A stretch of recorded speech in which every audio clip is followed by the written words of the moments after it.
그래서 지금 그렇게 많이 나오는 게 조금 전에 얘기했듯이 유승민 전 대표 대권 출마를 공식화했잖아요. 그다음에 또 원희룡 제주지사도 또 역시 2022년이 마지막이다 이런 얘기를 했어요. 홍준표 전 대표도 역시 마찬가지. 근데 김종인 비대위 출범한 즈음에 이렇게 당 안팎에서 대권 주자들이 계속 벌써부터 출마 선언을 하나요? 아까도 얘기했지만은 당신들은 안 된다는 거 아니에요. 그러니까 위기의식 때문에 그러는 거예요? 그러면은 안 된다고 하는 것을 기정사실화하기 전에 원희룡 지사 위에는 저항한 거죠. 네. 원희룡 지사는 젊기도 하지만은 대권 이런 것을 아직까지는 표명 안 했는데 저는 그런 것들이 어떻게 해 나갈 것인가 하는 것은 우리 이재호 장관이 더 잘할 거예요. 근데 이렇게 했어요. 그 김종인 위원장이 미래를 젊은이들한테 넘겨야 한다면서 맡겨야 한다면서 연령대 고정시켜 생각할 건 아니다. 그러면서 준비된 정치인을 강조했는데 혹시 두 분 김종인 위원장이 생각하는 준비된 정치인이 실제화가 있는 거로 보십니까? 아니면은 없어요? 그건 없는 거고 그 말은 맞는데 비대위를 젊은 사람들을 만들었잖아요. 그러면 그 젊은 사람들의 의견을 들어서 그걸 김종인 위원장이 실제화해야지 비대위 있는 젊은 사람들을 만들어 놓고 자기 의견을 젊은 사람들이 받아들이게 네. 하면 이게 제대로 되겠냐고요. 그래, 알겠습니다. 아무튼 어둡게는 보지만은 일단은 김종인 시대가 열렸다.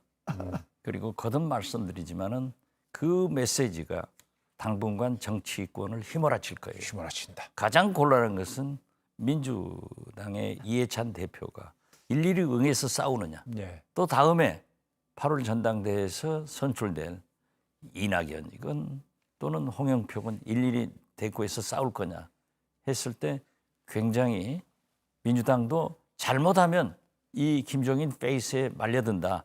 그러니까 긴장해라 하는 의미에서 저는 말씀드립니다. 알겠습니다.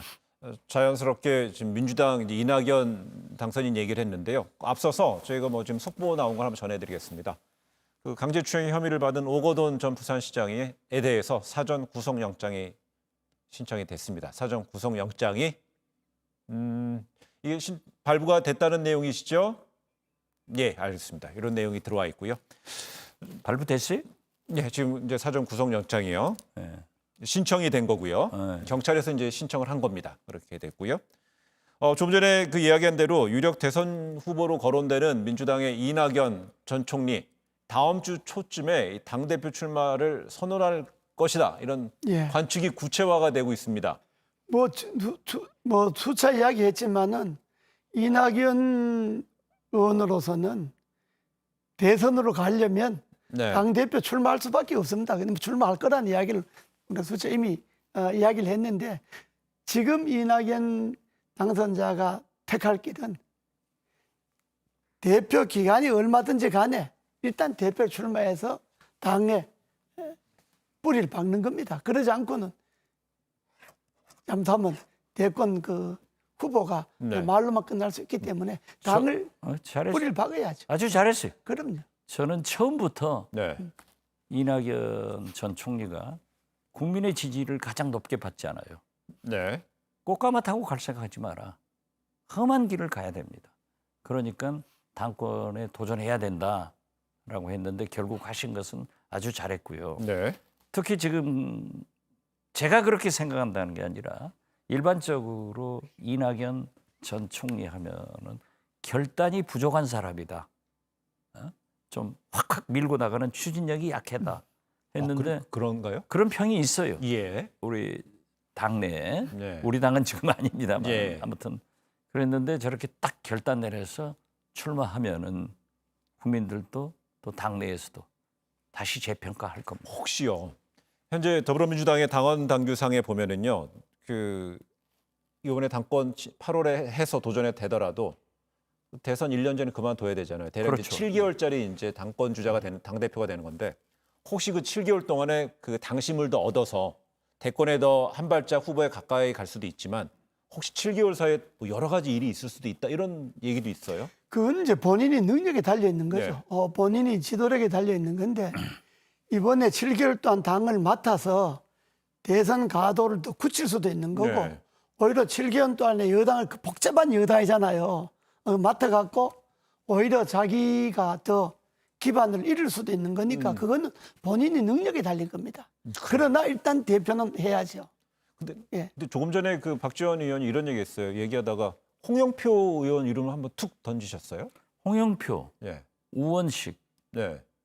이런 분들이 송영길 의원은 이낙연 전 총리가 출마하면은 당권에 도전 안 하겠다라고 네. 했지만은 홍영표, 우원식은 계속 경쟁하겠다라고 했으니까 제가 말씀드린 거죠. 그러나 도전을 하더라도 굉장히 유리한 예. 국민적 지지가 있기 때문에 유리한 고지가 있지만은 지금 이재호 장관이 말씀한 대로 그러한 것은 본인의 능력이죠. 예. 특히 저는요, 이해찬 현재의 당 대표하고 굉장히 비교가 될 것이다. 이런 걸 생각합니다. 왜냐하면 이해찬 당 대표처럼 당을 꽉 장악할 수 있는 분이 그 리더십이 굉장히 강하신 분이에요. 네.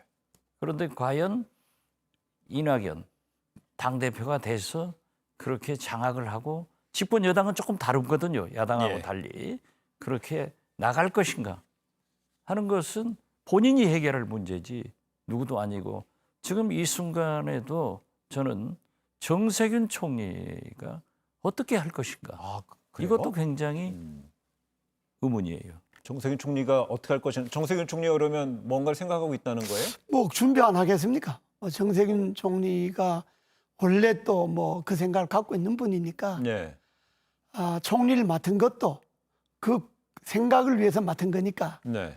정세균 총리도 뭐 그냥 안 있겠죠. 그러니까 저번에 당권 이번에 8월 전당대회 정세균 의장의 정세균 총리의 흔히 말하는 계보 의원들도 어느 정도 영향력을 좀 준다는 거예요? 글쎄요, 그건 모르겠지만은 어떻게 됐든 정세균 총리가 문재인 대통령께서 총리를 제안할 때도 안 하려고 했어요. 네. 왜냐하면은 당신 말이 저에게도 그런 얘기를 하시던데 종로 재선돼서 대권에 도전하겠다. 그리고 2012년 10년 전이죠. 그때부터 계속 대권에 도전해온 분이에요. 알겠습니다. 저번에도 그랬는데 정세균 총리 얘기하다 약간 좀 이렇게 김이 오르다 지금 갑자기 방송이 끝나네요. 시간이 아쉬운데 한번 그 얘기가 좀 더 해보겠습니다. 다음 시간에요.